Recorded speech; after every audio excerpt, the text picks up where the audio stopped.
Lukman Hakim ada nggak? 2022. Dia tadi keluar Yang saya rambut hormati ya. Kak Nurul Latifah selaku pemateri Aku udah Ini udah Kak. dan teman-teman yang hadir di webinar kali ini Kok ada semoga akunnya sih? sehat selalu. Marilah kita ucapkan puji dan syukur kita kehadirat Allah Subhanahu wa taala. Berkat rahmat dan hidayahnya kita dapat berkumpul di webinar pagi ini dengan tema kesetaraan gender. Kesetaraan gender, peran mahasiswa terhadap kesetaraan gender di perguruan tinggi. Laki-laki dan perempuan itu saling melengkapi. Saya Fatihah Nurti selaku ketua akademik dan moderator webinar kali ini yang akan memandu diskusi pada hari ini. Rangkaian kegiatan yang akan kita laksanakan pagi ini adalah yang pertama pembukaan, yang kedua sambutan, yang ketiga penyajian materi oleh narasumber kita, yang ketiga yang selanjutnya yaitu sesi tanya jawab, dan yang terakhir penutup. Untuk mengawali diskusi pada pagi hari ini, marilah kita buka diskusi ini bacaan basmalah bersama-sama. Bismillahirrahmanirrahim. Bismillahirrahmanirrahim. Acara yang selanjutnya adalah sambutan. Sambutan yang pertama sambutan yang akan diberikan oleh Bapak Ahmad Saifuddin. Saya persilahkan. Assalamualaikum warahmatullahi wabarakatuh. Waalaikumsalam. Alhamdulillah wa syukru ala nimatillah la hawla wa la quwata illa billah. Assalatu wassalamu ala rasulillah la nabiyya ba'da. Qala Allah ta'ala fi kitabihil karim. Bismillahirrahmanirrahim. Ya ayyuhan nasu inna khalaqnakum min dzakarin wa untha wa ja'alnakum syu'uban wa qabaila lita'arafu. Inna akramakum 'indallahi atqakum. Innallaha 'alimun khabir. Adik mahasiswa saya hormati, wabil khusus kepada narasumber Ibu Nurul Latifah, betul. Alhamdulillah, puji syukur kehadirat Allah Subhanahu wa taala, pagi ini kita bisa bertatap muka melalui online untuk belajar, untuk mencari ilmu, bicara tentang kesetaraan antara laki-laki, ya, kesetaraan gender, peran mahasiswa terhadap kesetaraan gender di perguruan tinggi, ya, laki-laki dan perempuan saling bukan paling.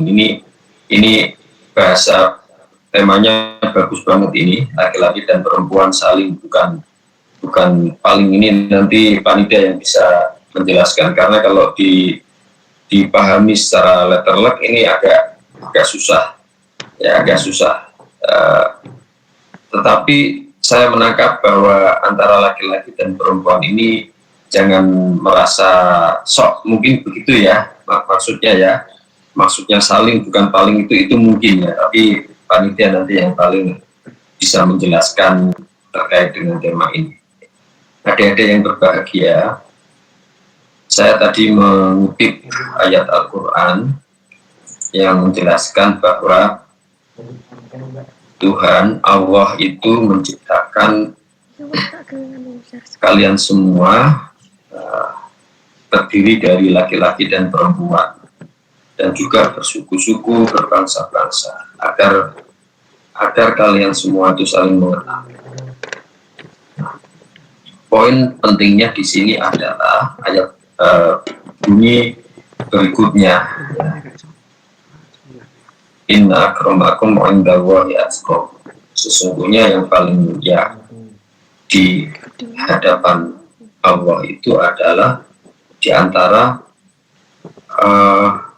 kalian semua yang paling bertakwa. Bukan laki-laki, bukan perempuan. Kira-kira begitu ya. Jadi yang paling mulia di hadapan Allah itu bukan bukan dzakarin dan juga bukan unsa, bukan laki-laki dan bukan perempuan, tapi yang paling bertakwa. D ini bisa dijadikan landasan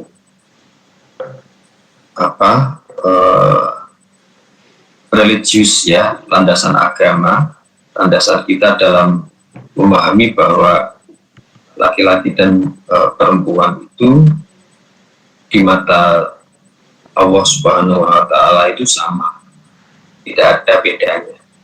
Yang membedakan itu adalah ketakwaan masing-masing. Ini bisa kita jadikan sebagai dasar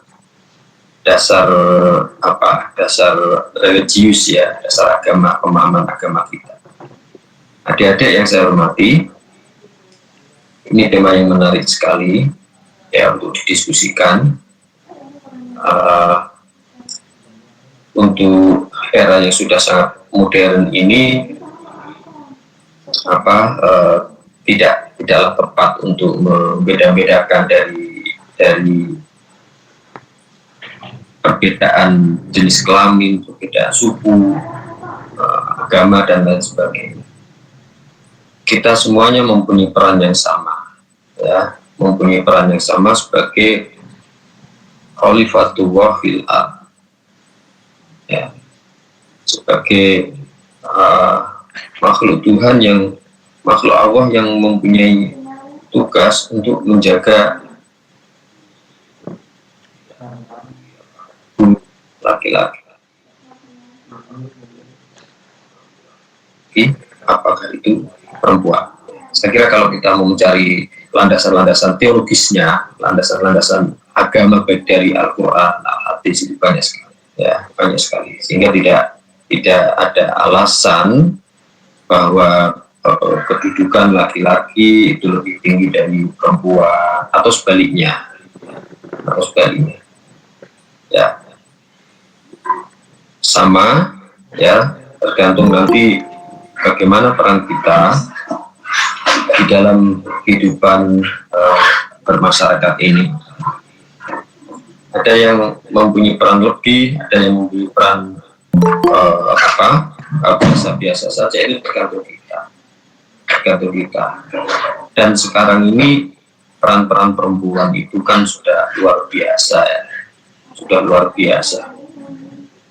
Pemimpin-pemimpin perempuan sudah banyak sekali. Kalau kita bicara konteksnya kampus itu ada pemimpin-pemimpin, apakah itu dekan, apakah itu wakil dekan, yang itu perempuan. Artinya kesetaraan itu semakin nampak, semakin wujud. Kemudian kalau kita hitung jumlah mahasiswa UI Wali Songo Semarang ini, itu lebih banyak perempuannya daripada laki-lakinya. Sepertinya begitu ya, dari sisi kuantitinya ya. Nah, kalau dari sisi peran, ya nanti bisa didiskusikan. Pada prinsipnya tidak ada no discrimination, ya, nggak ada diskriminasi antara laki-laki dan perempuan. Ya, semuanya tergantung kiprah kita masing-masing. Adik-adik yang berbahagia, harapan saya bisa mengikuti diskusi ini sampai selesai dan nanti muncul ide-ide, gagasan-gagasan yang membangun, gagasan yang konstruktif untuk membangun rasa saling ini, ya, dan bukan rasa paling, begitu ya. Ya, saya kira cukup demikian. Terima kasih banyak atas kegiatan yang sudah diinisiasi oleh KKN 10 ya. KKN 10 semoga berjalan dengan baik, lancar, diskusinya menarik, ya. Dan saya harapkan semuanya bisa mengikuti sampai selesai on cam ya. Karena ini kita diskusinya online. Kalau online, kalau yang dihadapi ini gambar-gambar saja rasanya kok kurang semangat ya, kurang menarik ya. Semuanya saja untuk bisa. Saya kira cukup. Demikian sambutan dari saya. Terima kasih. Wassalamualaikum warahmatullahi wabarakatuh. Waalaikumsalam warahmatullahi wabarakatuh.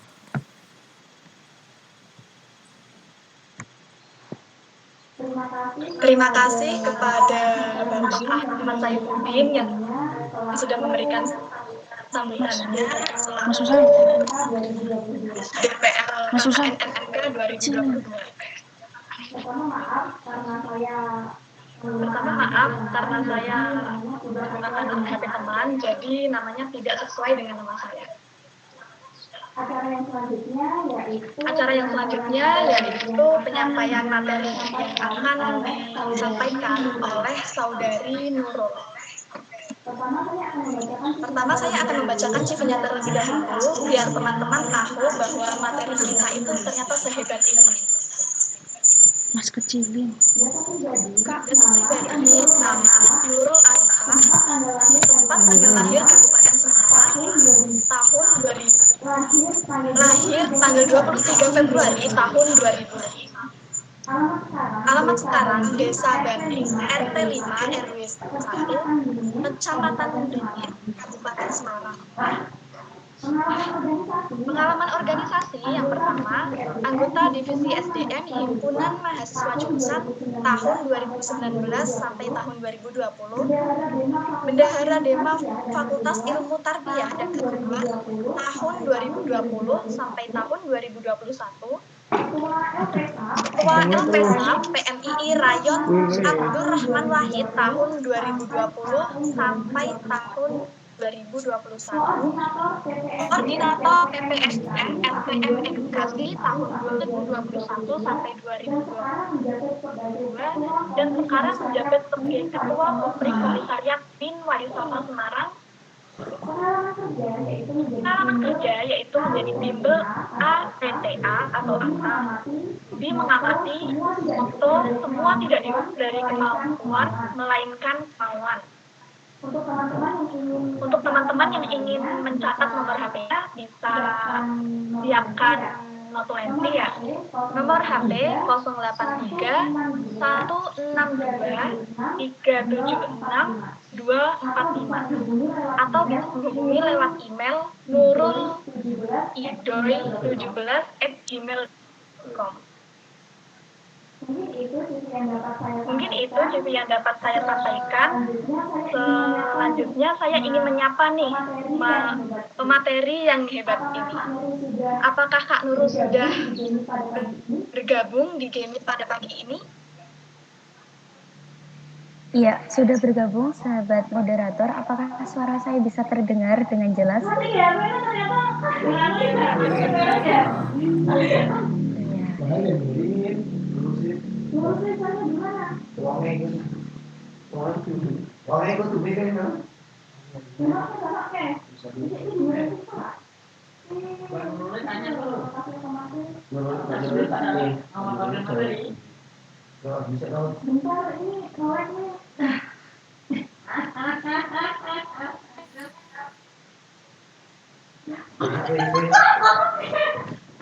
Ditunggu sebentar ya Kak. Masih miring.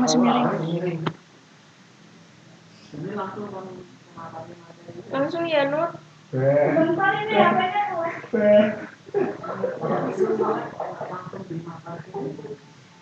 iya langsung dipaparke ya. Saya sudah terima. Oke, terima kasih. Apakah Kak Nurul sudah bergabung?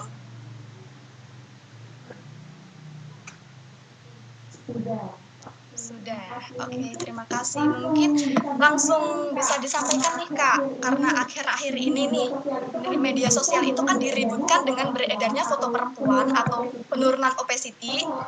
Persoalan ini terjadi hampir di beberapa perguruan tinggi dan salah satunya di UIN Wali Songo sendiri. Dan anehnya itu menyasar ke kelompok perempuan Kak. Lalu kondisi semacam ini tuh mulai membuka beragam perspektif publik serta mempertanyakan akar persoalan. Mengingat ini merupakan persoalan serius yang dihadapi oleh perempuan. Banyak tudingan mulai menyebar di media sosial bahwa ada upaya untuk merobohkan eksistensi dan pengaruh perempuan di lingkungan kampus. Lalu di webinar kali ini yang akan kita bicarakan isu-isu kesetaraan gender di lingkungan kampus yang berisi diskusi dan sharing-sharing ya Kak, bagaimana mengurangi diskriminasi terhadap wanita di lingkungan kampus, yang temanya peran mahasiswa terhadap kesetaraan gender di perguruan tinggi. Laki-laki dan perempuan itu saling, bukan paling. Saya serahkan ke Kak Nurul Arifah. Serahkan Kak.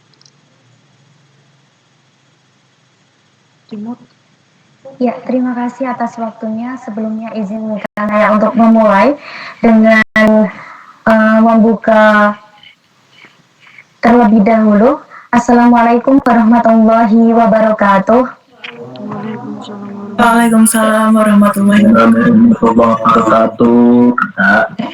Hamdan wa syukurillah wassalatu wassalamu ala rasulillah amma ba'du.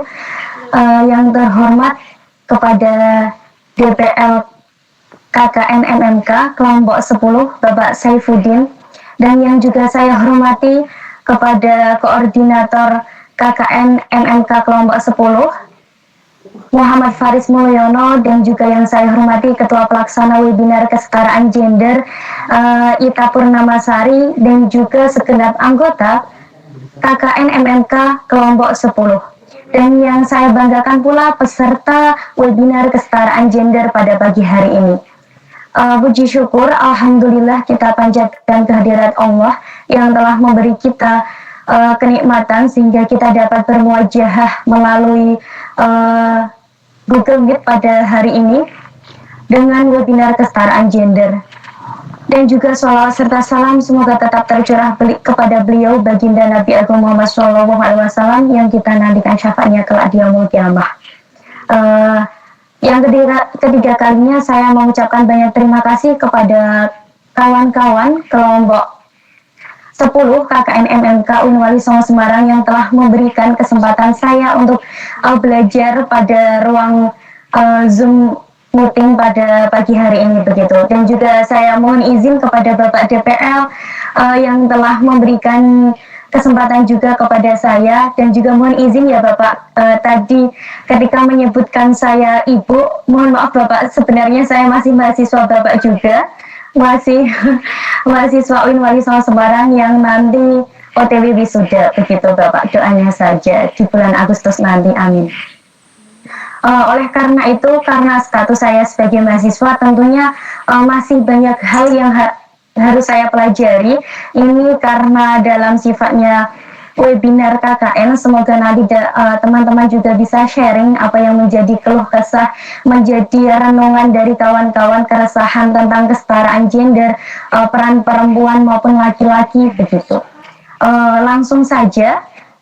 Ini merupakan kesempatan yang luar biasa karena ketika kita berbicara kondisi hari ini, walaupun perempuan sudah mendapatkan akses yang sangat luar biasa, juga sudah diberikan kesempatan untuk menduduki kursi presiden sekalipun, tetapi pada hari ini ketika ada webinar terkait dengan kesetaraan gender, perempuan dan laki-laki itu saling bukan paling, otomatis hal tersebut merepresentasikan bahwa fenomena tersebut perempuan dan laki-laki memang masih dalam posisi dipersaingkan, bukan dipersandingkan, bukan dikerjasamakan, tapi masih ada fenomena-fenomena tersebut.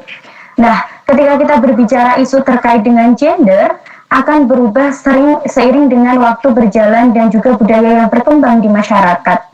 Karena itu tentunya perlu adanya perubahan mindset yang dilakukan, termasuk dalam media pagi hari ini juga termasuk salah satu upaya agar kita membuka mindset kita terkait dengan perubahan lingkungan yang ada di sekitar kita. Selanjutnya, ketika kita berbicara tentang perempuan dan laki-laki, kita tidak akan lepas dengan yang namanya gender, karena juga tema pada hari ini yaitu webinar kesetaraan gender. Nah, yang pertama kita akan sedikit mengulas tentang apa sih itu gender dan juga seks. Karena ketika kita berbicara tentang kesetaraan gender, tidak akan bisa lepas yang namanya seks. Nah, secara etimologi, gender itu berarti, gender dan seks itu berbeda. Seks itu diartikan dengan kelamin fisik, di mana perbedaan antara laki-laki dan perempuan itu dibedakan secara anatomi biologis, sudah melekat dalam diri seseorang dan tidak bisa dipertukarkan. Bisa dipertukarkan pun melalui upaya operasi. Nah, contohnya perempuan memiliki payudara, perempuan memiliki rahim, perempuan memiliki vagina, perempuan menstruasi, perempuan melahirkan, perempuan menyusui. Sedangkan yang dimiliki laki-laki, laki-laki memiliki sperma, laki-laki berjakun. Terus berbeda halnya dengan gender. Gender dalam artian sederhananya itu kelamin sosial atau perbedaan antara perempuan dan laki-laki yang dikonstruksikan secara sosial dan budaya, yang bisa diubah dan juga bisa dipertukarkan menurut relatif waktu maupun budaya sekitar. Nah, contohnya perempuan memiliki sifat lemah lembut, emosional, sedangkan laki-laki mempunyai sifat rasional, gagah, tegar, sehingga sifat yang dilekatkan kepada perempuan itu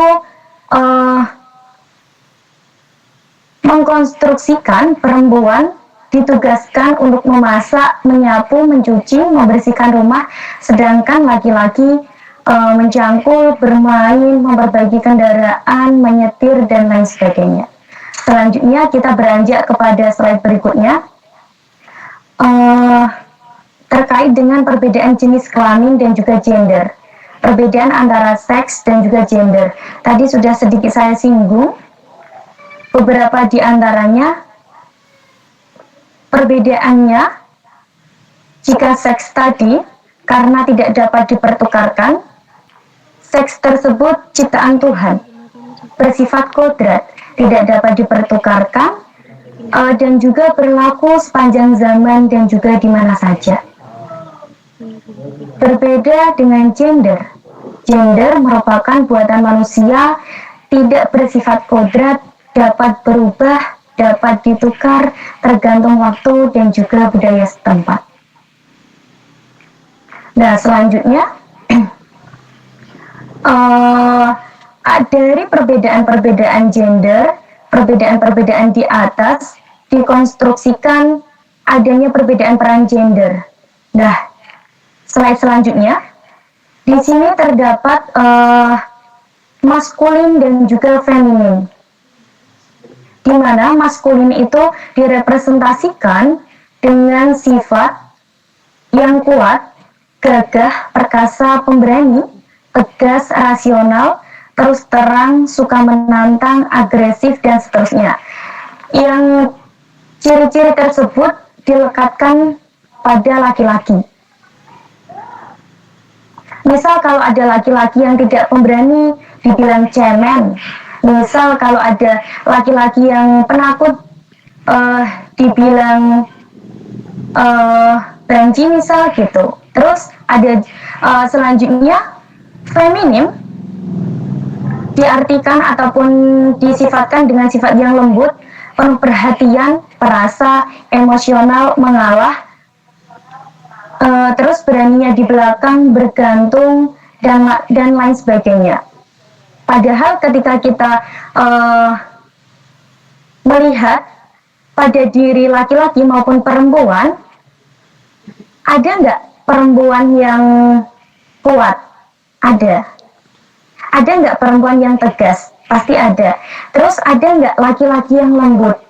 Laki-laki yang emosional? Laki-laki yang perasa?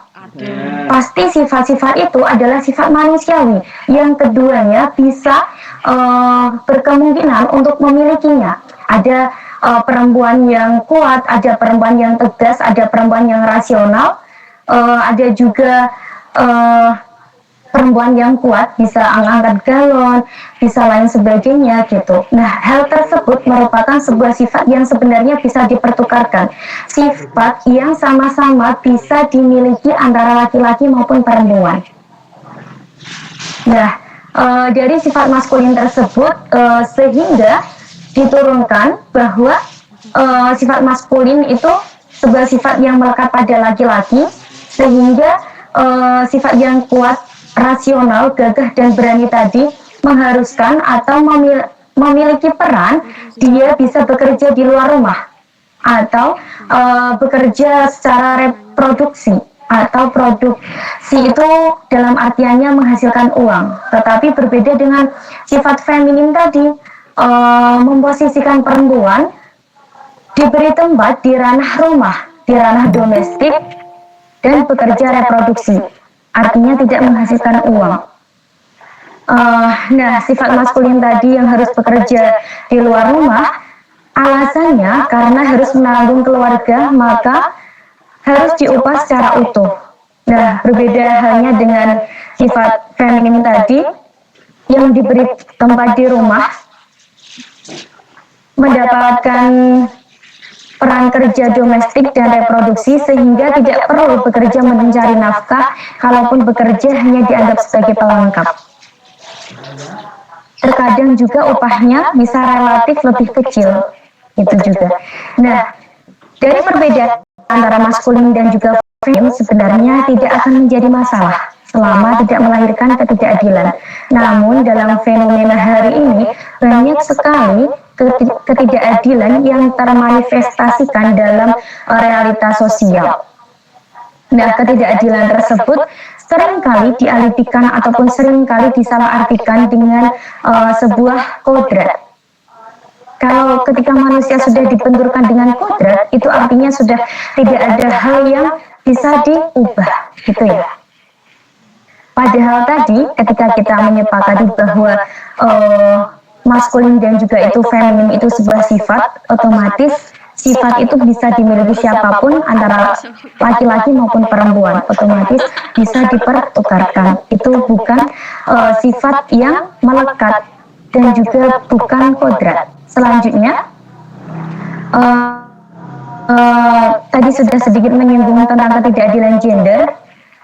Bentuk-bentuk ketidakadilan gender itu ada 5. Yang pertama ada marginalisasi, sebuah upaya peminggiran salah satu jenis kelamin, dan yang satu ada subordinasi, yang berarti penomorduaan salah satu jenis kelamin.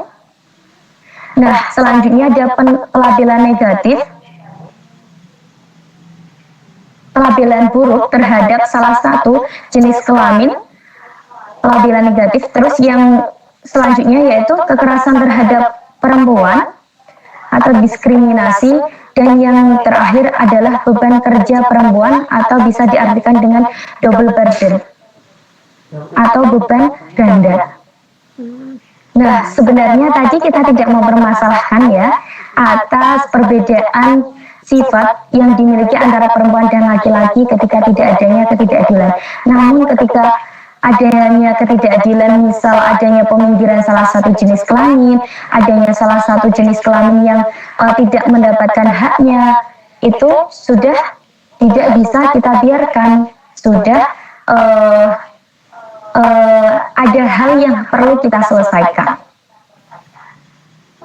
Nah, selanjutnya kita akan mengulas tentang relasi gender. Relasi gender itu sebenarnya apa?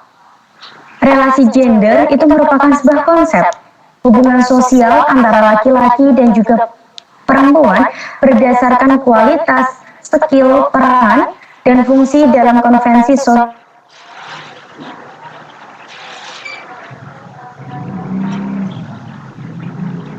Mengikuti kondisi. Nah, jadi relasi gender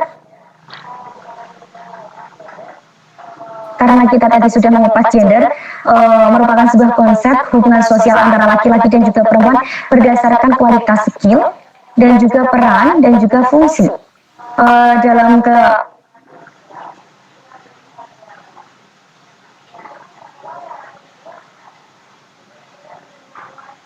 jika budaya patriarki masih menjustifikasi pemahaman pola relasi antara keduanya. Nah, jadi relasi gender ini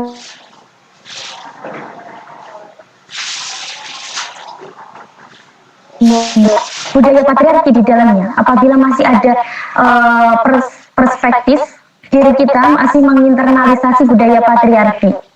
Nah, hal tersebut tidak akan bisa berjalan secara harmonis. Jadi sebenarnya budaya patriarki itu adalah salah satu akar dari banyaknya ketidakadilan yang masih termanifestasi di dalam realitas sosial, dan juga salah satu penyebab antara perempuan dan laki-laki itu ada salah satu jenis kelamin yang dianggap paling, itu juga salah satu dari buah budaya patriarki. Budaya patriarki sendiri itu adalah budaya yang menomorsatukan jenis kelamin laki-laki, yang menomorduakan perempuan, artinya laki-laki adalah menyuperiorkan salah satu jenis kelamin. Salah satu jenis kelamin dianggap istimewa dan mempunyai privilege yang lebih daripada jenis kelamin satunya. Sehingga tadi yang perempuan dianggap lebih lemah, perempuan dianggap lemah lembut, perasa, dan lain sebagainya, laki-laki dianggap kuat, rasional, tegas, dan lain sebagainya. Contoh misal yang paling kecil, kita budaya patriarki kita rasakan sejak kita masih kecil. Seperti halnya ketika kita dibelikan baju oleh orang tua kita, dibelikan pakaian misalnya, ataupun mainan misalnya, perempuan lebih sering diberikan mainan masak, peralatan masak. Laki-laki diberikan mainan bola.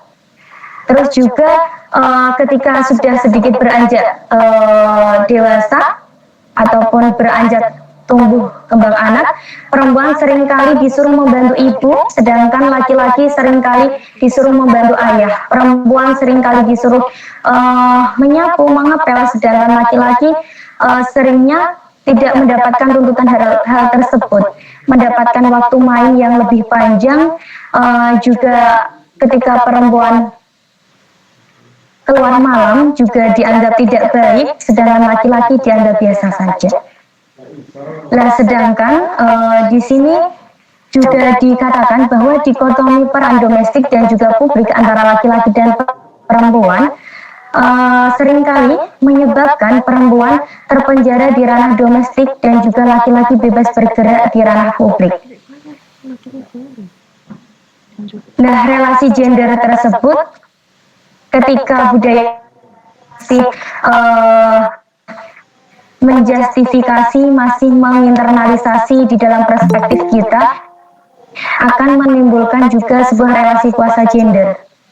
Nah, relasi kuasa gender itu terjadi tidak hanya di ranah domestik, namun juga di ranah publik. Misal, kalau dalam ranah domestik, seringkali perempuan yang mendapatkan tanggung jawab mengurus rumah, mengurus anak, mengurus suami. Sedangkan perempuan di ranah publik, seringkali perempuan masih mengalami aksesibilitas yang masih terbatas. Sekalipun itu sudah ada kesempatan 30% perempuan diberi keleluasaan di dalam politik, namun luput dalam mendapatkan perhatian. Dalam arti masih banyak sekali sistem patriarki yang lembaga, sehingga banyak perempuan yang sehingga akhirnya tidak dapat. Jika hanya perempuan sebagai pelengkap, tidak berdasarkan atas kemampuan maupun kapabilitas, sehingga hal tersebut justru yang melemahkan perempuan sendiri. Terus selanjutnya ketika kita berbicara di ranah publik, otomatis kita juga akan dikaitkan dengan banyak sektor. Di sini ada salah di antaranya ada 5. Yang pertama ada sosial, terus budaya, ekonomi, politik, dan juga pendidikan. Nah, karena di sini temanya dilekatkan dengan webinar kesetaraan gender tentang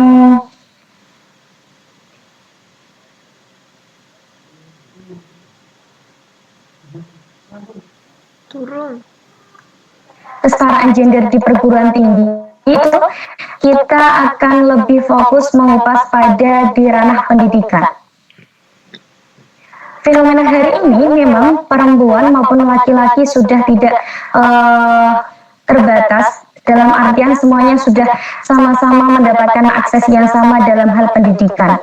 Tidak menjadi suatu permasalahan ketika perempuan melanjutkan pendidikan, baik itu di tataran perguruan tinggi dalam strata S1, S2, S3 sekalipun. Namun di sini juga kita masih melihat fenomena yang ada, entah itu di masyarakat ataupun juga di perkotaan juga sepertinya masih ada, ketika perempuan mendapatkan kesempatan untuk belajar, kesempatan untuk mengenyam pendidikan, masih ada stigma bahwa buat apa perempuan belajar tinggi-tinggi, pada akhirnya nanti dia akan kembali ke dapur, pada akhirnya dia akan kembali mengurus anak, pada akhirnya dia akan kembali mengabdi pada suami dan mengurus suami. Itu masih ada stigma, seperti halnya yang kemarin Maudy Ayunda yang dia berhasil menyelesaikan pendidikannya, namun juga masih ada netizen yang mengomentari hal tersebut.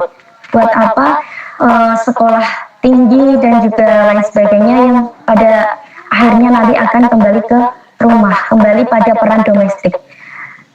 Nah, selain itu juga hambatan ketika di dalam perguruan tinggi, kesadaran bahwa perempuan dan juga laki-laki itu kedudukannya mempunyai peran yang sama, itu masih sedikit minim karena kita masih menginternalisasi budaya patriarki. Dengan sifat-sifat tersebut, banyak sekali kita beranggapan bahwa laki-laki yang lebih layak menjadi pemimpin, perempuan dipimpin, itu juga sangat berpengaruh dalam hal kepemimpinan di perguruan tinggi. Fenomenanya masih banyak sekali ketua-ketua lembaga maupun pimpinan-pimpinan kampus yang masih berjenis kelamin laki-laki. Sebenarnya itu tidak akan menjadi permasalahan ketika itu melihat dalam hal kemampuan. Tetapi jika ada perempuan yang juga memiliki kemampuan yang sama, ketika tidak mendapatkan akses tersebut, itu yang menjadi suatu permasalahan. Nah, sekalipun di UIN Wali Songo tadi juga telah disebutkan oleh Bapak DPL, kuantitas perempuan dan juga laki-laki di UIN Wali Songo sangat banyak perempuannya. Tetapi fenomena yang ada pada hari ini, banyak sekali lembaga intra maupun ekstra sekalipun yang diduduki laki-laki, terutama ketuanya. Perempuan masih saja diposisikan di tempat administratif yang juga posisinya di bawah dari laki-laki, dan juga dalam tataran yang lebih kecil, semisal komting. Juga komting masih sekali didominasi oleh laki-laki, dan juga saya seringkali mengamati hal seperti ini.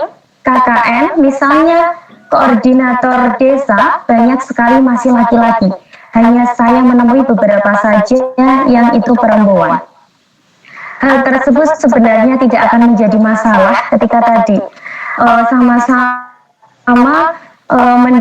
sama-sama mempunyai kompetisi yang sama ataupun kompeten yang sama. Tetapi hari ini kita juga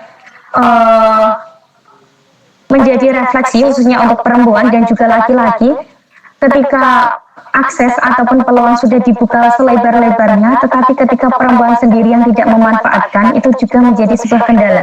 Seringkali laki-laki melontarkan pertanyaan tersebut karena ketika kita berbicara apa sih semuanya diduduki laki-laki, pemimpin diduduki laki-laki, seolah-olah laki-laki mendapatkan justifikasi disalahkan, padahal laki-laki juga merasa bahwa no way loh, ketika perempuan juga menjadi kordes, ketika perempuan jadi ketuanya, kita tidak mau permasalahkan kok, toh yang tidak mau perempuannya. Nah, itu adalah sebuah upaya yang harus kita laksanakan bersama. Kenapa perempuan hari ini juga relatif tidak mempunyai, ketika dia mempunyai kompeten yang sama tetapi dia tidak mau menjadi ketua, itu kan juga salah satu hal yang masih harus kita selesaikan.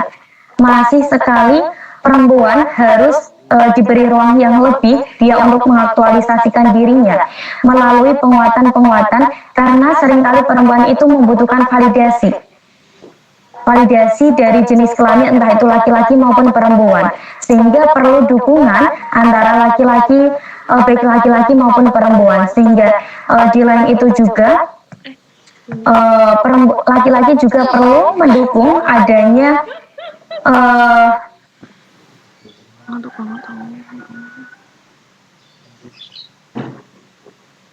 mendukung dan juga memberikan ruang penuh kepada perempuan. Terus juga statement ataupun label terhadap perempuan, yang perempuan ketika menjadi pemimpin cenderung emosional dan lain sebagainya, itu perlu kita kikis perlahan-lahan lah gitu. Selanjutnya kita juga sedikit mengupas tentang relasi kuasa, pola relasi kuasa, karena di atas juga sudah kita sedikit singgung hal yang salah satunya menjadi faktor kenapa laki-laki dan perempuan itu saling tidak paling. Kalau hal yang menyebabkan kenapa laki-laki itu paling ataupun lebih dari perempuan, itu karena adanya pola relasi kuasa. Relasi kuasa ini juga disebabkan karena budaya patriarki. Ini saya kutip dari artikel Rifka Anissa, salah satu LSM di Jogja. Pola relasi kuasa yang menimbulkan kekerasan terhadap perempuan, yang menimbulkan ketidakadilan terhadap perempuan. Nah, di sini laki-laki yang sangat berperan lebih adalah konstruk masyarakat. Selanjutnya, dari konstruk masyarakat tersebut yang tadi sifat-sifat yang dilekatkan kepada laki-laki, sehingga laki-laki itu akan mendapatkan keistimewaan lebih dibanding perempuan. Privilege lebih. Nah, dengan privilege tersebut terkadang laki-laki banyak yang merasakan dia lebih dari perempuan, dia lebih dari salah satu jenis kelamin. Berapa slide sih, Sab? Menganggap dia lebih perkasa, dia lebih mampu menjadi pemimpin, dia lebih dari segalanya. Nah, sehingga ketika ada perasaan lebih, menganggap salah satu jenis kelamin lebih, akhirnya menimbulkan kekerasan ataupun ketidakadilan kepada salah satu jenis kelamin, menyebabkan diskriminasi terhadap salah satu jenis kelamin. Gitu. Lihat, Nenek. Nah, setelah kita mengetahui akar dari yang menyebabkan salah satu jenis kelamin itu menyebabkan paling, bukan saling, di antaranya adalah budaya patriarki. Nah, yang kedua, kecuali budaya patriarki, yaitu faktor kesadaran dan juga pemahaman.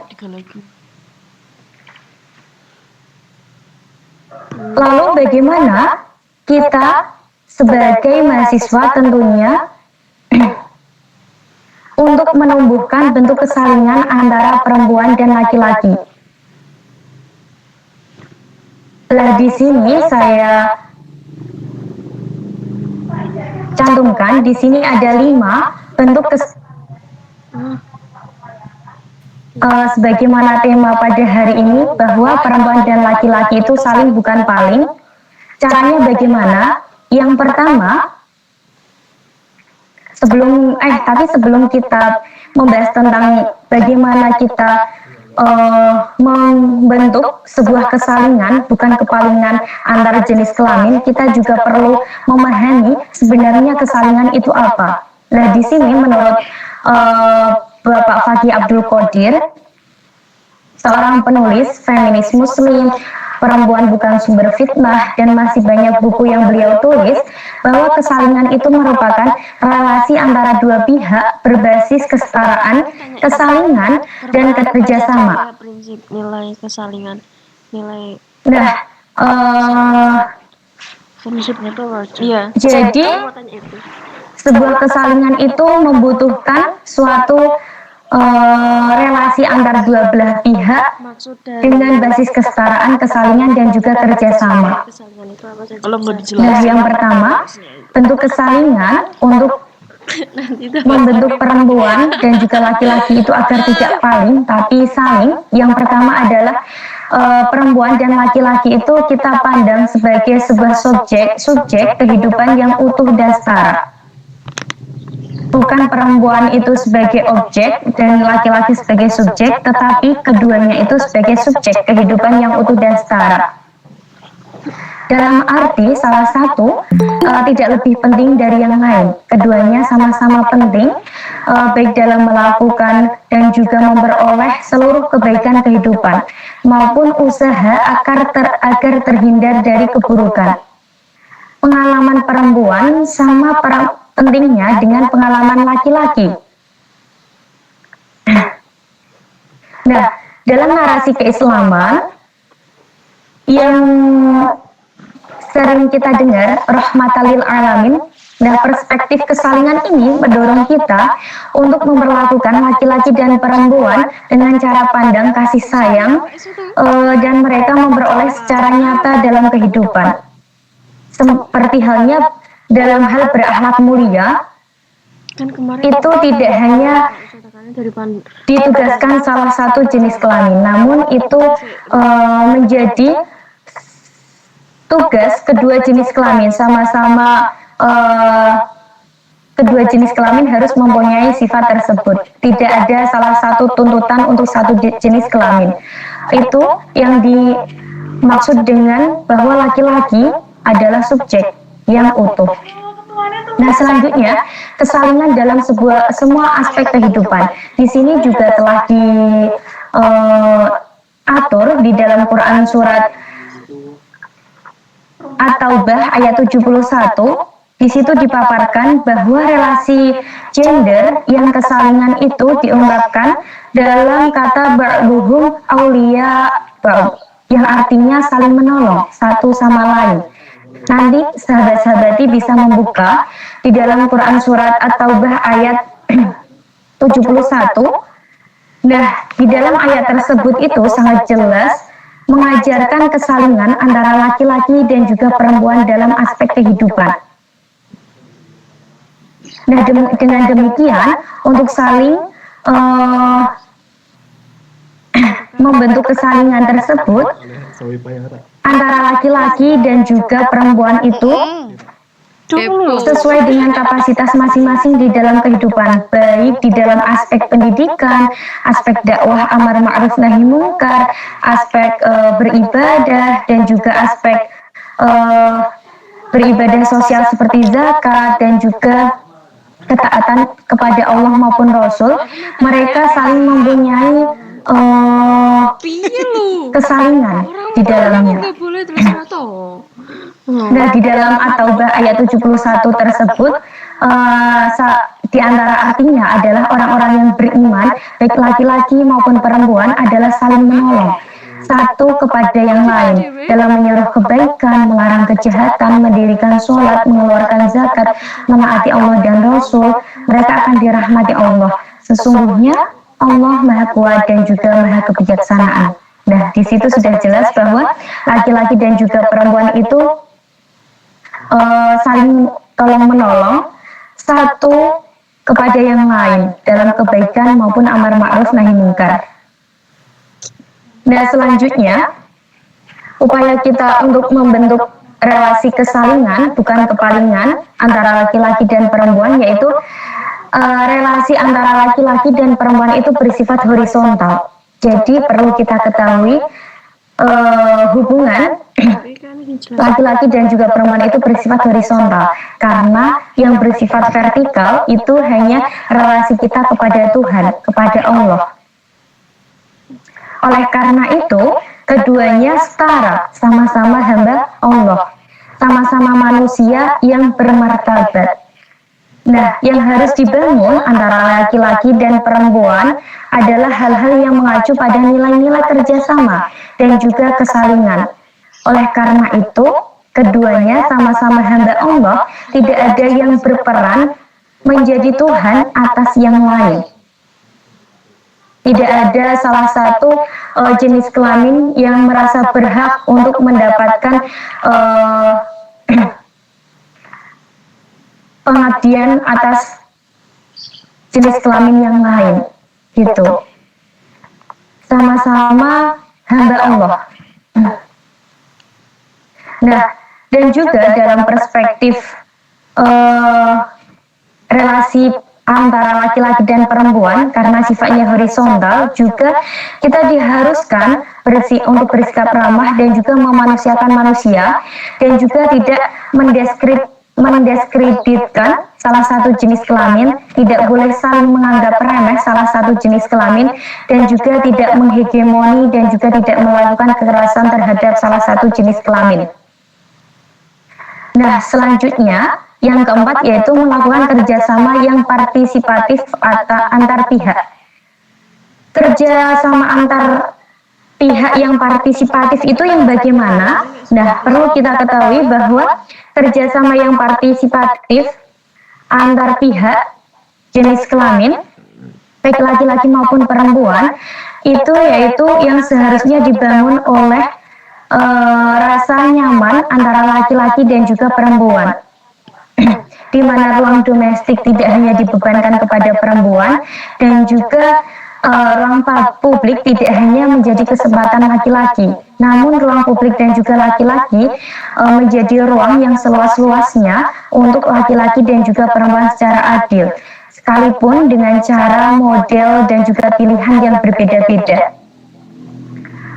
Nah, dan juga dengan menganut ataupun menganut prinsip antara ta'awun, tahabub, tasyawur, taraldim, dan juga tanasyur bil ma'ruf dalam relasi laki-laki dan juga perempuan di ranah publik maupun domestik. Nah, selanjutnya yang kelima yaitu berpegang pada tiga prinsip nilai kesalingan. Tiga prinsip nilai kesalingan itu apa? Yaitu cara pandang bermartabat, perilaku adil, dan juga tindakan maslahat. Nah, yang pertama tadi terkait dengan tiga nilai prinsip kesalingan adalah cara pandang bermartabat. Nah, dalam perspektif kesalingan, bahwa cara pandang menghormati martabat kemanusiaan setiap orang untuk menghargai orang lain. Sikap seseorang tidak menganggap salah satu orang atau salah satu jenis kelamin itu lebih rendah daripada dirinya. Pada saat yang sama, tidak juga perlu kita merasa rendah diri atas salah satu jenis kelamin ataupun merasa rendah diri di hadapan orang lain. Nah, melalui sikap ini, seorang perempuan, seorang laki-laki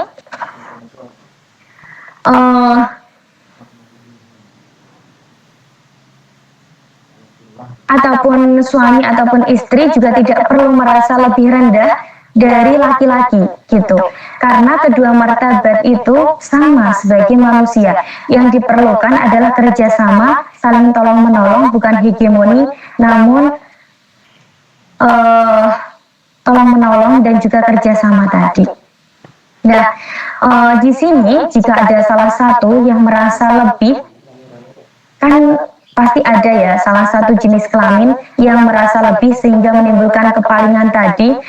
Misalnya merasa lebih dalam hal ekonomi ataupun dalam kekuatan fisik ataupun dalam kapasitas ilmu ataupun dalam posisi sosial ataupun dalam keahlian tertentu, itu tidak menjadi alasan untuk kita melakukan tindakan untuk mendiskriminasi salah satu jenis kelamin, untuk melakukan tindakan kepalingan terhadap salah satu jenis kelamin. Namun, hal kelebihan yang dipunyai tersebut justru seharusnya menjadikan atau digunakan untuk memberdayakan yang lain. Misalnya tolong menolong, misalnya menguatkan agar sama-sama menjadi manusia yang bermartabat, terus juga agar semuanya saling tercukupi kebutuhan, terus juga terbebas dari tindakan kekerasan dan juga kezoliman. Dan itu salah satu nilai keadilan yang nilai kedua. Jadi semua orang dituntut untuk berrelasi adil, baik laki-laki maupun perempuan, perempuan maupun laki-laki. Nah, di samping cara pandang bermartabat dan juga berlaku adil, yang selanjutnya adalah perspektif yang penuh maslahat atau tindakan maslahat. Nah, masing-masing jenis kelamin itu dituntut untuk mengembangkan potensi untuk kebaikan bersama-sama dan memberi kesempatan yang lain agar mampu mengembangkan potensi untuk kebaikan bersama, sehingga diri sendiri maupun orang yang berada di dalam relasi sama-sama berkontribusi memberikan kebaikan untuk kehidupan. Nah, di sini peran antara laki-laki dan juga perempuan dalam kesalingan, kita mempunyai tugas untuk sama-sama memberikan support, memberikan dukungan, memberikan pertolongan kepada jenis kelamin yang lain, entah itu perempuan terhadap laki-laki, laki-laki terhadap perempuan. Kita sama-sama untuk memberikan dukungan dalam hal pengembangan potensi dan juga memberikan kesempatan agar sama-sama potensi tersebut dapat disalurkan di tempat yang tepat.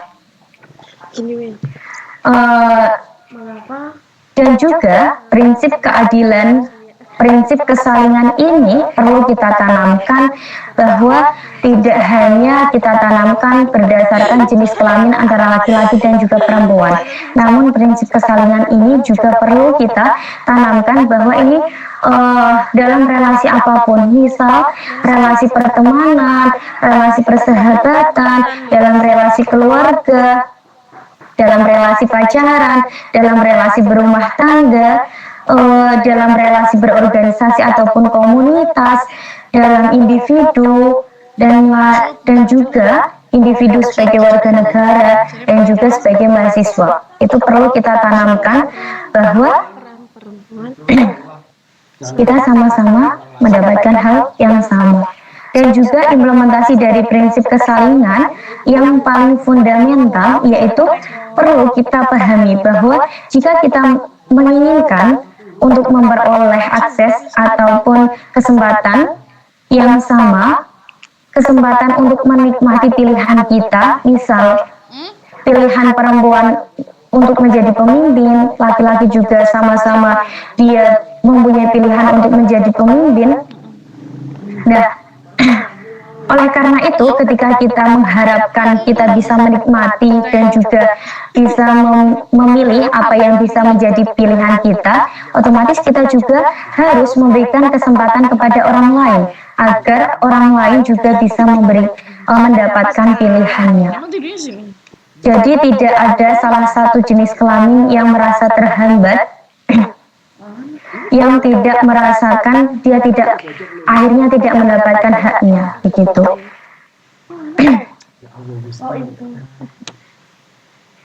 Nah, seperti halnya jika kita senang apabila atau jika kita menginginkan untuk dihormati, oleh karena itu kita juga harus menghormati orang lain. Jika kita mengharapkan perlindungan, oleh karena itu kita juga harus melindungi. Seperti halnya kita sadar bahwa Indonesia ataupun kita sebagai manusia di bumi pasti adanya perbedaan antara ras, suku, golongan, dan juga agama. Hal tersebut bukan menjadi sebuah alat untuk memecah belah, untuk bisa melakukan diskriminasi terhadap salah satu. Namun, hal tersebut menjadikan sebuah keanekaragaman yang nantinya akan melahirkan nilai-nilai kebaikan dan juga hal yang bisa membangun kehidupan untuk menjadi lebih baik yang nanti bisa dinikmati bersama di dalam masyarakat maupun di dalam negara. Nah, lalu hal yang bisa kita lakukan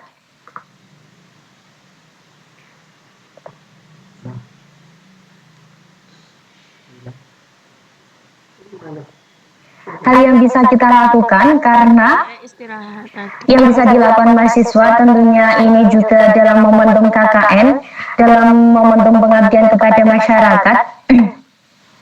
Tidak hanya mahasiswa itu bisa berperan sendiri, tetapi peran serta dengan masyarakat maupun pemerintah itu sangat perlu untuk di mana hal yang paling mendasar adalah dalam perspektif kita, membangun perspektif, membangun pengertian bahwa perempuan dan laki-laki itu setara. Perempuan bukanlah subordinat dari laki-laki. Perspektif antara kedudukan perempuan dan juga laki-laki itu perlu disampaikan, disosialisasikan. Pemberian pengertian tersebut bisa disampaikan melalui PKK, melalui kegiatan perangkat desa, melalui perkumpulan RT maupun RW, dalam bentuk diskusi ilmiah dengan melibatkan perguruan mahasiswa seperti halnya KKN, dan juga hal lain sebagainya yang bisa diupayakan kita, sehingga tidak ada lagi kekerasan terhadap perempuan maupun salah satu jenis kelamin yang menganggap salah satu lebih paling dari jenis kelamin lainnya, bukan kesalinan. Yang hal tersebut di atas dasar kodrat maupun atas dasar sosial budaya.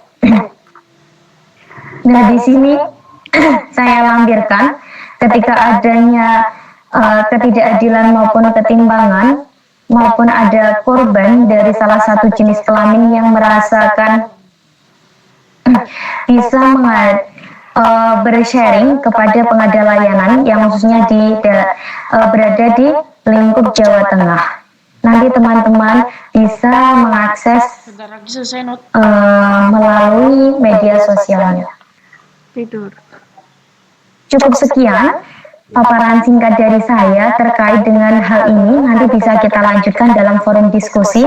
Selanjutnya saya serahkan kembali kepada moderator. Saya ucapkan terima kasih banyak.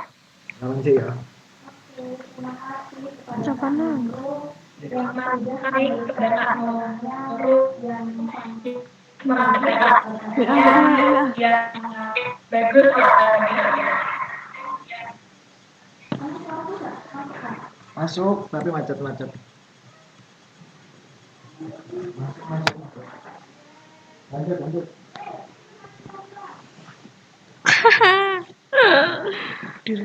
Oke, selanjutnya ada sesi tanya jawab nih untuk teman-teman yang ingin bertanya.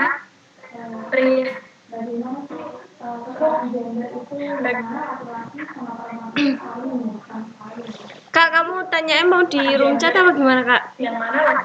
Ya, chat. Chat ah. Ataupun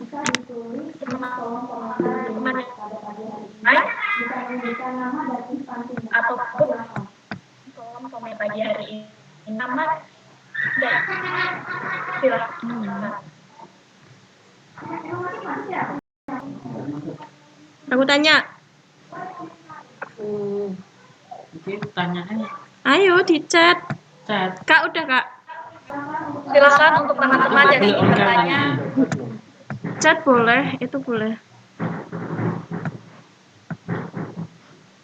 tanya ya, Cap? Oke, ada beberapa pertanyaan yang masuk nih. Oh, belum. Udah. Moderator ingin bertanya. Silahkan kepada Muhammad Ruslan jika ingin bertanya.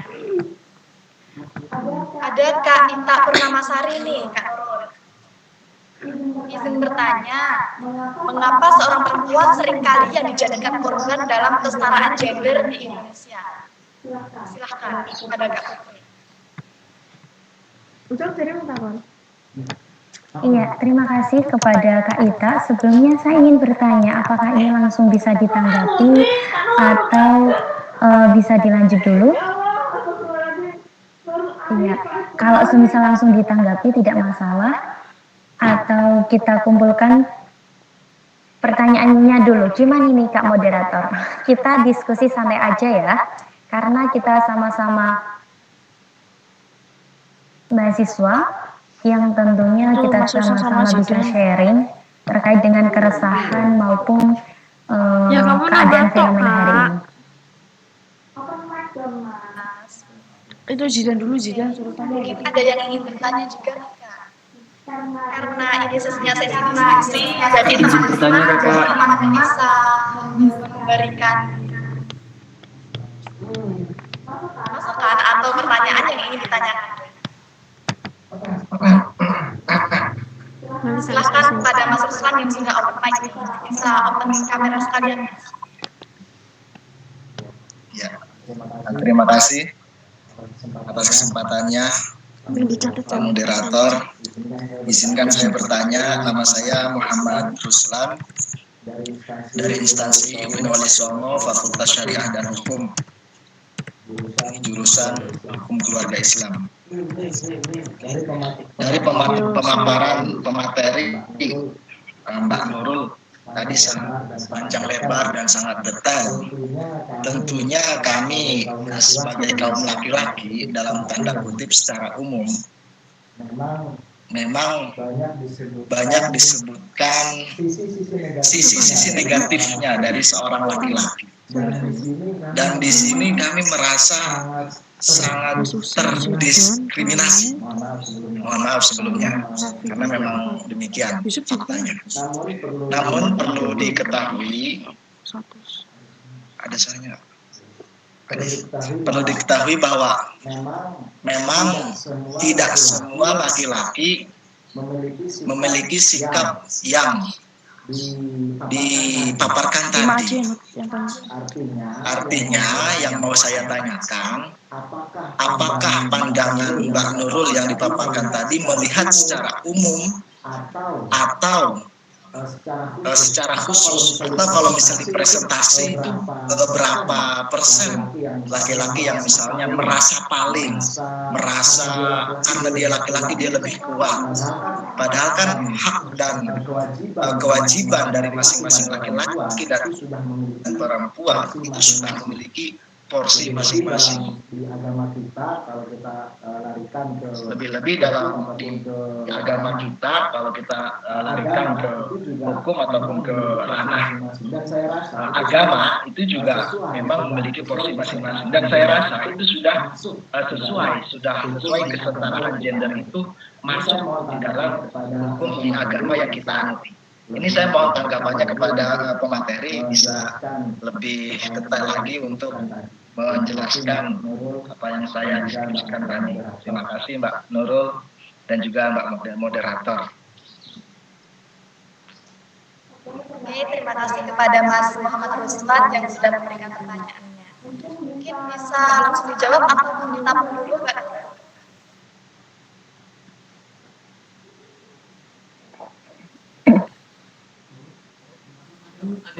Lima aja. 5 yuk. Kita buka. Bisa nggak usah. Untuk pertanyaan saja. Bisa kamu nggak usah. Sepertinya ini sudah ada banyak pertanyaan. Ya Mbak Moderator, ini sudah ada 5 kalau kita total dari kawan Ruslan juga. Ruslan. Anissa. Iya Mbak, sudah ada 5 pertanyaan. Mau langsung dijawab atau mau ditampung terlebih dahulu? Langsung saja boleh. Namun di sini saya tidak menjawab secara urut dari siapa-siapa dulu, tapi kita random aja gitu ya. Nah, iya. Udah 5 kan? Saya akan membacakan pertanyaan terlebih dahulu ya Mbak. Mungkin Mbak Iya, bisa boleh. sekalian nanti menjawab apa yang pertanyaan yang berhubungan. Jadi dari Mbak Ita Purnamasari dari Unwari Songo Semarang izin bertanya, mengapa seorang perempuan seringkali yang dijadikan korban dalam kesetaraan gender di Indonesia? Sebenarnya ini pertanyaannya berkebalikan dengan punyanya Mas Ruslan tadi, karena punyanya Mas Ruslan itu mengapa selalu laki-laki gitu ya. Lalu pertanyaan yang ketiga ada dari Mas Rafi Zainal. Izin bertanya, bagaimana kesetaraan gender di kalangan mahasiswa yang ada di Indonesia? Apakah itu baik? Dan apa pentingnya kesetaraan gender dalam kehidupan masyarakat? Lalu ada Mas Zidan Fajar Aziz. Bertanya, apakah kalau wanita menjadi seorang kepala keluarga yang mana masih ada suami di situ, apakah tidak berlebihan jika dihubungkan dengan kesetaraan gender? Sebab tadi dibahas tentang laki-laki dan wanita itu satu subjek. Terima kasih.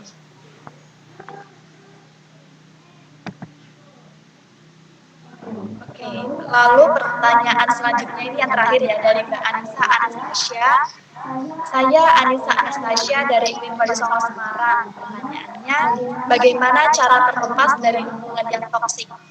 Yang kebanyakan dari kita, apalagi perempuan, sangat sulit untuk keluar dari hubungan itu. Mungkin bisa langsung dijawab oleh Mbak Nurul Arifah.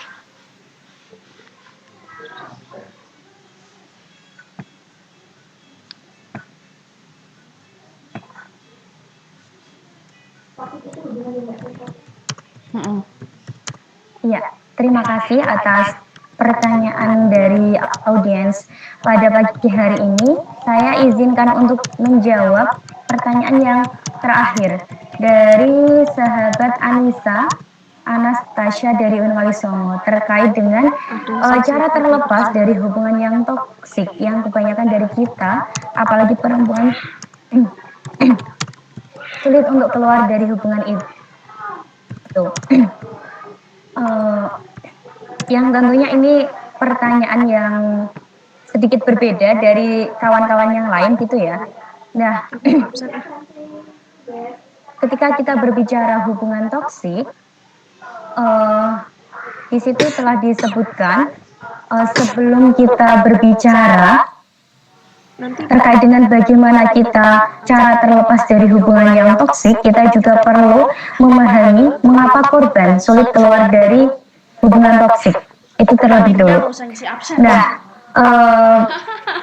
fenomena kenapa korban sulit keluar dari hubungan toksik itu biasanya terkadang korban memiliki kepribadian yang cenderung lemah, kurang percaya diri, dan sangat mencintai pasangan atau merasa sayang dan cinta berat. Terus selanjutnya, ketika sulit keluar karena takut akan dilukai dan juga disakiti ketika mengambil keputusan putus atau mengambil keputusan keluar dari hubungan toksik. Terus juga sulit membedakan antara hubungan romantis dan juga hubungan yang posesif. Selain itu juga merasa kesepian ketika tidak punya teman dan juga tidak dekat dengan keluarga. Terus juga ada korban yang sulit keluar dari hubungan toksik karena merasa tidak berharga. Hal tersebut terjadi ketika korban dalam hubungan toksiknya itu biasanya sudah melakukan hubungan seksual ataupun hubungan yang lebih dengan asumsi takut nanti akan dianggap sebagai misal perempuan murahan atau orang lain yang berasumsi tidak akan ada lagi yang mau dengannya. Lalu ketika kita tahu kenapa korban sulit keluar dari hubungan toksik, kita akan tahu bagaimana caranya. Nah, caranya yang pertama, ketika kita menjadi korban, dalam hubungan toksik, kita perlu mengenali tanda-tanda hubungan toksik dengan mencari informasi tentang hubungan toksik. Orang gimana dia bisa mau lepas kalau dia tidak tahu caranya ataupun dia tidak mengerti kalau ternyata hubungannya toksik. Terus yang kedua, kita yakini bahwa hubungan toksik itu terjadi bukan karena kita yang salah. Seringkali kita melanggengkan, kita terjebak di dalam hubungan toksik itu karena playing victim, karena kita yang seharusnya korban tapi kita yang merasa bersalah di dalam hal itu. Selanjutnya juga kita bisa bercerita ke teman atau keluarga, dan juga kita bisa mencari bantuan apabila hubungan toksik itu kita sudah merasa cukup pelik, apabila kita merasa sudah tidak bisa kita selesaikan sendiri. Terus yaitu kita buat rencana penyelamatan diri bila terjadi kekerasan. Terus juga kita bisa mengumpulkan bukti-bukti dari hubungan toksik tersebut. Terus mencari bantuan ke berbagai pihak yang dipercaya, baik itu ke bantuan hukum, bantuan LSM, ke pihak pendidikan, ke pihak psikolog ataupun konselor dan lain sebagainya. Nah, ketika memang itu sudah benar-benar hubungan memang keputusan kita mau melanjutkan karena kita korban, kita bisa atas kekerasan ataupun atas hubungan toksik yang kita alami, kita bisa saja atau boleh saja melaporkan perbuatan kita ke polisi atau ke beberapa kantor polisi itu, atau ke beberapa unit perlindungan perempuan dan juga anak gitu. Itu dari saya. Hal atau bagaimana yang harus kita lakukan sebagai korban hubungan toksik untuk kita bisa keluar. Dari saya cukup. Barangkali dari sahabat Anisha ada yang mau ditanggapi? Kakaknya aku mas, jadi saya ya. Saya nama, kita kok. Tanyain bagaimana itu Mbak Anissa sudah terjawab.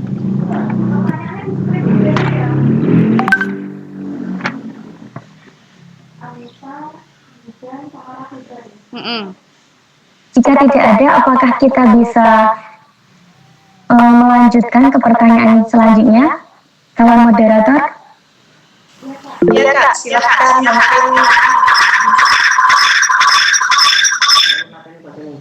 Ya, untuk yang selanjutnya saya akan menanggapi dari sahabat Ita Purnamasari. Mengapa seorang perempuan seringkali yang dijadikan korban dalam kesetaraan gender di Indonesia?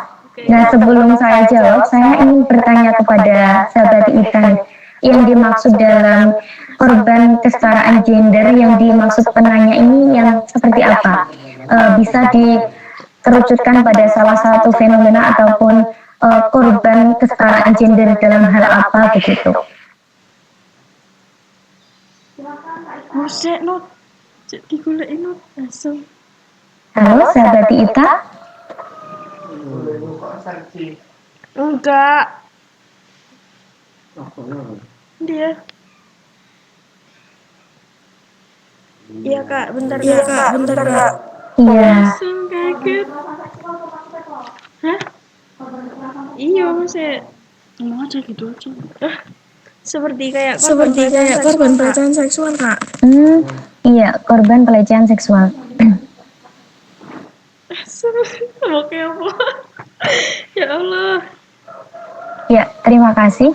Ketika fenomenanya seperti korban kekerasan seksual, memang benar yang dikatakan bahwa seorang perempuan memang seringkali dan juga lebih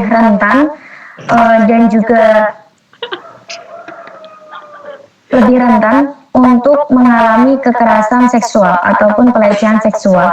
Hal tersebut juga telah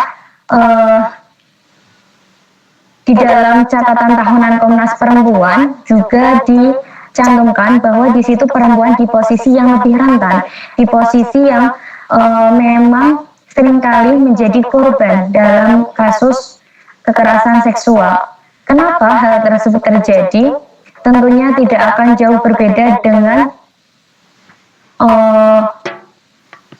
anggapan kesalinan dan juga kepalingan tadi. Nah, salah satu penyebabnya adalah karena masih adanya pemahaman budaya patriarki tersebut, sehingga nantinya akan menimbulkan ataupun akan mewujudkan pemahaman ataupun sistem relasi kuasa. Biasanya korban kekerasan seksual ataupun kekerasan seksual itu terjadi adanya ketimpangan relasi kuasa antara korban dan pelaku. Misal,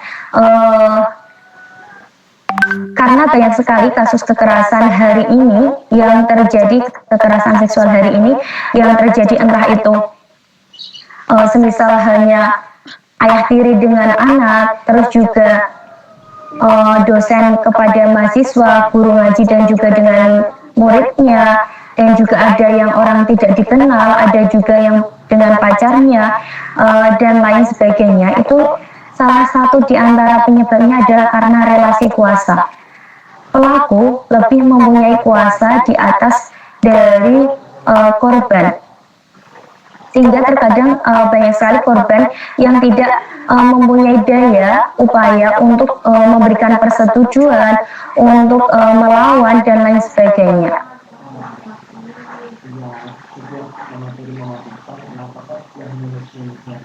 Nah, kalau dari menurut saya, hal tersebut sahabat Ita yang menyebabkan kenapa perempuan lebih mengalami rentan menjadi korban kekerasan.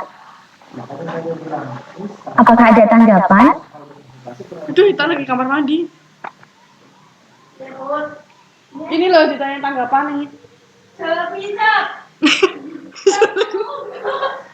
Jika tidak, ini saya izin menjawab dari sahabat Raffi Zainal. Bagaimana kesetaraan gender di kalangan mahasiswa yang ada di Indonesia? Apakah itu baik dan apa pentingnya kesetaraan gender dalam kehidupan masyarakat? Nah, ketika kita menanyakan terkait dengan kesetaraan gender di kalangan mahasiswa yang ada di Indonesia, apakah itu baik? Tentu saja itu baik, karena adanya kesetaraan gender ataupun keadilan gender itu ada karena adanya ketidakadilan gender. Oleh karena itu perlu adanya keadilan gender. Nah, di kalangan mahasiswa itu sangat baik ketika adanya kesetaraan gender. Semisal halnya dengan adanya kesadaran terkait kesetaraan gender, hal tersebut akan mengakibatkan nantinya akan antara laki-laki dan juga perempuan akan berjalan harmonis, akan adanya kerjasama saling tolong-menolong, kerjasama yang partisipatif antara perempuan dan laki-laki, sehingga nantinya mahasiswa baik itu laki-laki dan juga perempuan ketika adanya kesetaraan gender di perguruan tinggi mempunyai hak-hak yang bisa ia dapat sebagai manusia maupun sebagai hak dia sebagai mahasiswa. Dia mempunyai hak atas dia mendapatkan pendidikan, atas dia mendapatkan ruang aman untuk belajar, atas hak dia untuk mengaktualisasikan diri, berekspresi, mendapatkan tempat untuk menyalurkan minat dan bakat melalui unit kegiatan mahasiswa dan lain sebagainya. Itu akan menimbulkan dampak positif ketika kesetaraan gender di kalangan mahasiswa itu lebih banyak ataupun diimplementasikan. Tidak adanya kekerasan maupun diskriminasi terhadap salah satu jenis kelamin dan lain sebagainya. Terus juga pentingnya kesadaran gender dalam kehidupan masyarakat itu juga sangat penting. Karena kesadaran gender kita pahami dan juga kita sedikit refleksi dengan diri kita terkadang menyadari hal dan juga mengetahui adanya kesetaraan gender ini karena kita setelah mahasiswa atau kita sudah menduduki bangku kuliah. Misalnya kalau dulu kita masih di tingkat SD, masih di tingkat anak-anak, apakah kita tahu terkait dengan kesetaraan gender? Apakah kita tahu sama-sama tentang hak anak, baik itu laki-laki maupun perempuan? Nah, itu ketika adanya kesetaraan gender sudah sampai pada lapisan masyarakat, oleh karena itu implementasinya bisa diterapkan sejak dari lingkungan keluarga. Lingkungan keluarga akan berjalan dengan harmonis dengan adanya pembagian peran yang memang itu berdasarkan keadilan dan juga tumbuh kembang anak nantinya akan pola asuh kepada antara orang tua kepada anak nanti akan mempengaruhi tumbuh kembangnya anak, sehingga anak laki-laki maupun perempuan itu akan sama-sama mempunyai kesempatan yang sama, karena terkadang juga faktor pola asuh maupun nanti faktor kepribadian anak ketika tidak adanya pemahaman terkait gender, pasti antara perempuan dan juga laki-laki tingkat kepercayaan dirinya itu juga akan berbeda ketika itu mendapatkan pola asuh antara dengan perspektif kesetaraan gender dengan tidak, itu juga pengaruh. Dan juga stigma ataupun kesempatan antara laki-laki dan juga perempuan di masyarakat ketika dengan berbasis kesetaraan gender itu juga berbeda. Kalau menurut saya memang sangat penting, baik itu di tataran masyarakat maupun di tataran perguruan tinggi. Tujuannya juga tidak lain adalah untuk menumbuhkan keharmonisan dalam lingkungan, baik itu di masyarakat maupun mahasiswa, dan juga antar jenis kelamin baik laki-laki maupun perempuan, kita sama-sama menjadi warga negara Indonesia, sama-sama mempunyai hak untuk tumbuh berkembang dan juga mengaktualisasikan diri kita. Apabila hak kita dengan Tuhan, kita sama-sama mempunyai hak untuk menyembah kepadanya, mengabdi kepadanya. Gitu menurut saya. Terima kasih. Ini loh. Terus izin saya untuk menjawab pertanyaannya dari Ruslan, tapi sebelum saya menjawab boleh diulang kembali sahabat moderator, atau dari sahabat Raffi ada tanggapan? Ya, sebelumnya saya ingin sedikit menanggapi, boleh ya Mbak? Iya boleh. Kenapa tadi saya bertanya apakah baik? Nah, di sini kan saya bertanya tadi apakah hal tersebut baik. Nah, tadi saya juga sedikit mendengarkan pertanyaan dari Mas Ruslan. Saya sependapat akan hal itu. Nah, karena kan semenjak adanya kesetaraan gender ini, mulai ada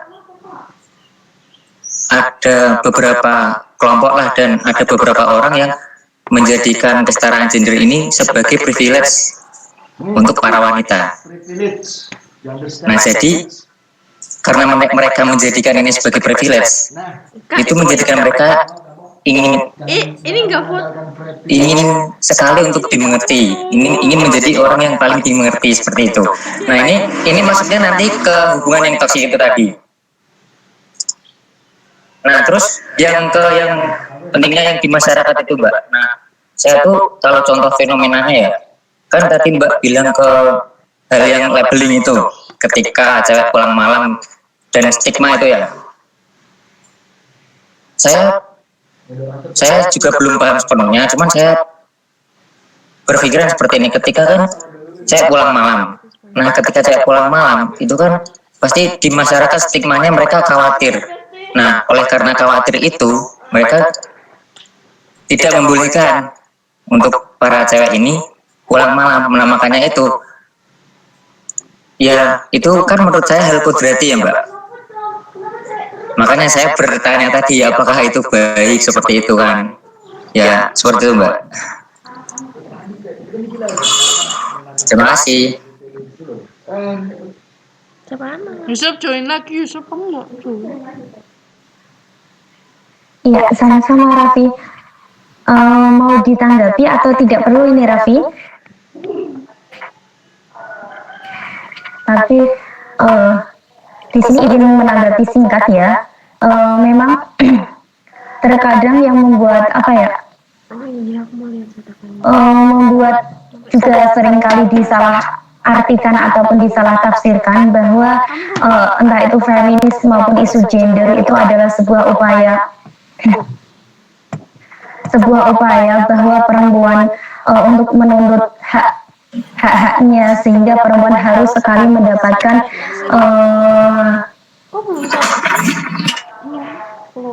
perlakuan yang istimewa maupun hak privilege-nya, sehingga dia cenderung untuk selalu dimengerti tanpa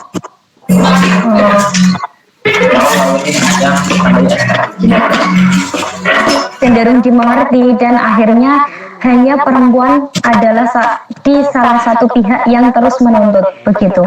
Namun saya juga tadi sempat menyampaikan bahwa dalam konsep kesalingan itu bukan dalam berarti kita adanya isu feminis maupun gender itu bukan ketika kita tafsirkan dengan dengan konsep kesalingan, bukan berarti itu sebagai sebuah hal untuk mendobrak ataupun melawan ataupun hanya ingin dituruti, hanya ingin mendapatkan hak yang sama, pokoknya sama dengan laki-laki, tetapi kita berdasarkan pada asas kemanusiaan dan juga berdasar pada harkat dan juga martabat antara manusia. Dan juga saya seringkali menggarisbawahi bahwa terkadang isu feminis itu kita internalisasi di dalam diri kita dan juga kita refleksikan itu dari orang per orang itu akan berbeda-beda, dan juga tergantung dari orang tersebut, misal dari latar belakangnya, misal dari lingkup masyarakat dan juga tingkat kesadaran dan juga tingkat pemahamannya gitu. Kalau menurut saya adanya feminis dan juga isu kesetaraan gender ini bukan berarti bahwa perempuan ingin membuktikan bisa mengalahkan laki-laki atau perempuan bisa menyaingi laki-laki, tapi di situ bahwa perempuan hanya ingin mengatakan bahwa perempuan mempunyai kesempatan yang sama gitu. Jadi kalau semisal fenomena yang didapati Raffi itu hanya perempuan menuntut untuk mendapatkan privilege-nya, menuntut kepada masyarakat untuk selalu dimengerti, itu terkadang itu kan sebuah tindakan, dan juga itu tidak bisa disamaratakan isu kesetaraan yang dilakukan perempuan tersebut dengan isu feminis ataupun kesetaraan gender secara substansinya perlu dikaji ulang berarti antara tindakan yang Raffi temukan dengan substansi dari perjuangan nilai substansi kesetaraan gender dalam Islam maupun dalam umumnya gitu kalau menurut saya. Terus menanggapi yang bahwa perempuan yang keluar malam, bahwa di situ memang sebenarnya bermaksud baik, ada unsur kekhawatiran terhadap perempuan, takut di jalan mendapatkan bahaya ataupun takut mendapatkan malapetaka jika perempuan keluar malam ataupun hal lain sebagainya. Nah, seringkali bahwa ketika mengandung unsur sebuah kebaikan tersebut dan juga memang itu sebuah hal yang bisa diterima antar misal saya yang mendapatkan peraturan tersebut dan memang itu saya menerima, itu juga sebuah hal yang keluar malam itu kan sebuah aturan yang bukan itu bersifat kodrat, bukan dari Tuhan, bukan tidak termaktub juga di dalam Al-Quran, tetapi itu adalah hukum yang dibuat oleh masyarakat gitu.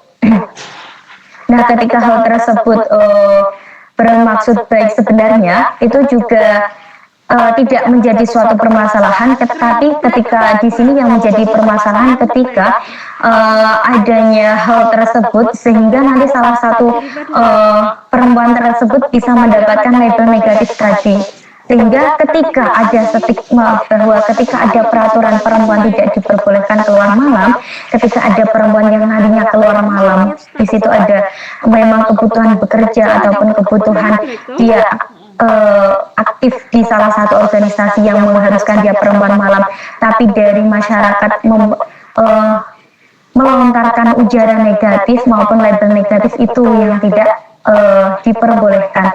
Itu yang memang yang harus diminimalisir begitu. Jadi ketika perempuan apa ya, kalau menurut saya itu hal tersebut juga adanya label negatif tersebut kan juga terkadang perempuan yang keluar malam itu seringkali dilabeli dengan perempuan nakal dan juga dikhawatirkan mendapat malapetaka. Terkadang perempuan yang keluar malam itu dianggap perempuan yang menggoda. Salah kamu sih keluar malam kan dalam artian sepi, sehingga kamu bisa berpotensi mendapatkan perlakuan yang tidak baik, misal di jalan dan lain sebagainya. Nah, itu yang perlu diminimalisir, stigma-stigma negatif yang cenderung victim blaming terhadap perempuan gitu. Bukan berarti hal tersebut kita tolak, ada aturan tersebut, itu tidak. Tetapi yang kita tolak itu bahwa label negatifnya, bukan peraturannya gitu. Tapi stigma negatif, label negatif dari masyarakat terhadap perempuan, bukan sebuah peraturannya gitu, kawan Raffi. Kalau dari saya itu. Baik, terima kasih Kak. Sama-sama. Selanjutnya, pertanyaan dari Ruslan, saya mohon moderator untuk mengulang.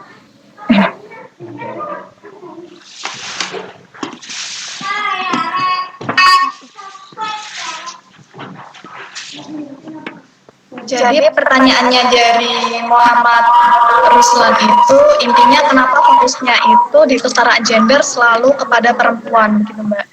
Kenapa laki-laki itu selalu menjadi sisi yang salah begitu. Intinya seperti kayak laki-laki itu menjadi diskriminasi gitu, jadi terdiskriminasikan. Mungkin penjelasan dari Mbak Nurul bagaimana Mbak? Saldo di rekeningnya masih berapa? Yang punya Mas sendiri 10. Ya, terima kasih. Nah, ini juga menurut saya memang seringkali memang kalau dalam diskursus kajian misal gender ataupun feminis itu memang saya seringkali temui peserta laki-laki terkadang memang cenderung lebih sedikit daripada perempuan.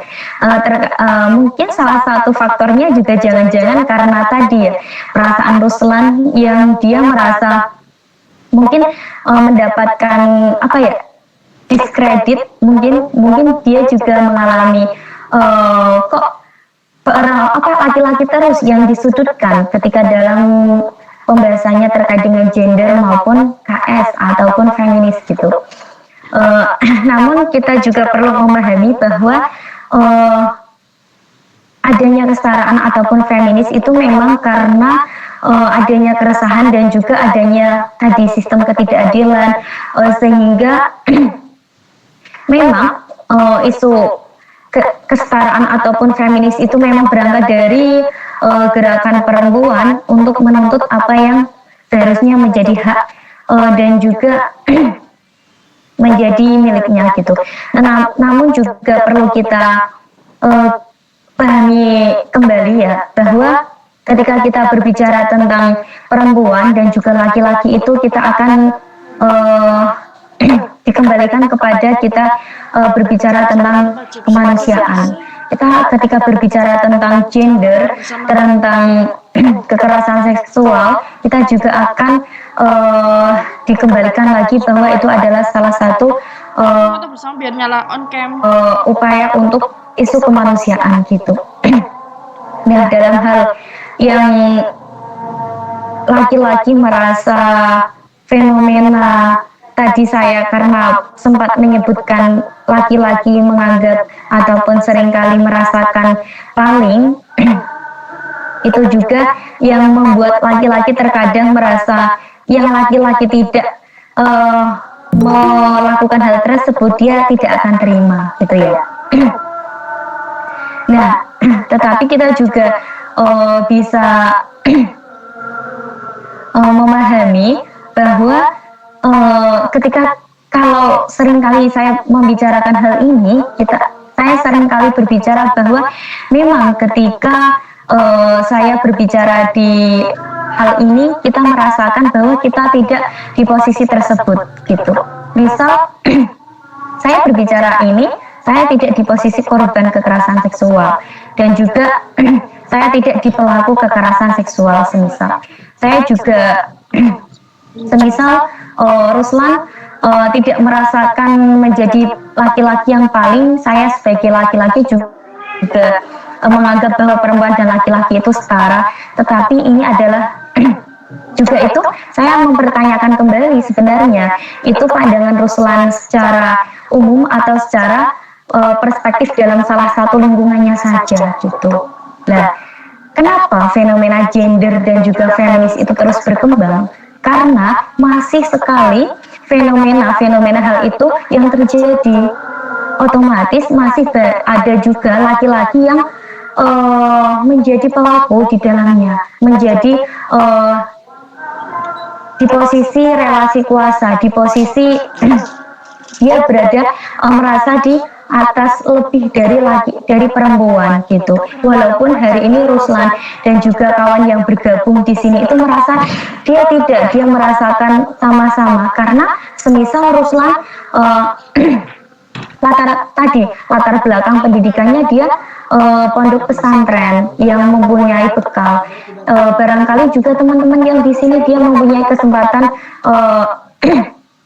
sosial budayanya tidak melanggengkan hal tersebut. Nah, tetapi kita tidak bisa menyamakan di luar sana yang masih banyak sekali ketimpangan dan juga ketidakadilan gender itu yang masih merajalela. Masih banyak korban ataupun perempuan yang masih di posisi lebih rendah daripada laki-laki karena ketimpangan relasi kuasa tadi. Kalau menurut saya itu Ruslan, jadi pandangan saya terkait dengan kenapa saya membicarakan laki-laki juga masih ada yang merasa paling jadi perspektif saya juga tidak melihat secara khusus saja, tetapi saya melihat secara umum. Masih adanya fenomena tentang terkait dengan entah itu kekerasan seksual, entah itu kekerasan dalam rumah tangga, entah itu kekerasan dalam pacaran. Lah, hal-hal tersebut juga salah satu faktornya adalah salah satu jenis kelamin dan juga lebih banyaknya itu laki-laki yang merasa lebih di posisi paling di posisi atasnya, merasa mempunyai kuasa lebih.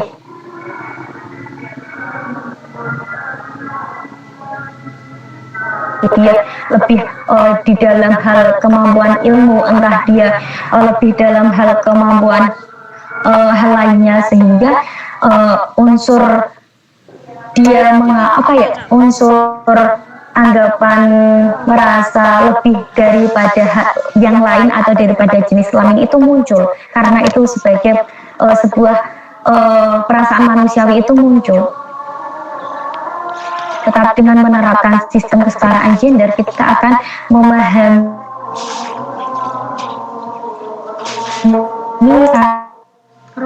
satunya itu bisa kita gunakan untuk memberdayakan yang lain, untuk menolong, untuk menguatkan. Itu kalau kita sudah mempunyai pemahaman. Tapi berbeda kalau dengan yang belum mempunyai pemahaman. Kalau menurut saya seperti itu.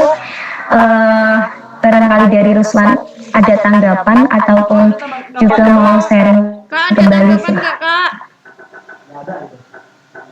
Mungkin begitu ya untuk jawaban untuk Mas Ruslan. Bagaimana tanggapannya Mas Ruslan?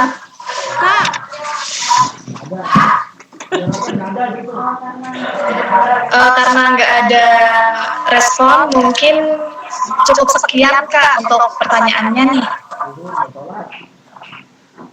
Mari kita foto bersama. Iya, terima kasih banyak sahabat moderator. Ini diskusinya sudah selesai atau gimana ya? sampai jam berapa gitu. Saya takut ini berlarut semakin melebar juga gitu. Mungkin bisa saya bertanya, waktunya ini sudah selesai atau belum gitu.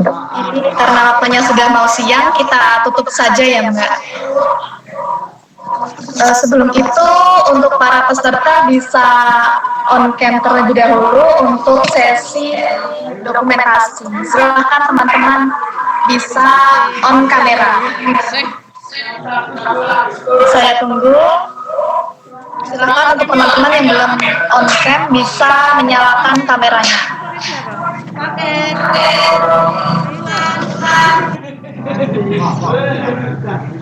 Minta tolong untuk panitia bisa dokumentasi ya.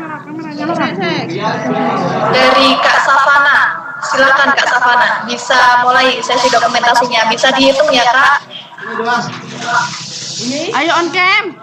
Ya, ayo on cam.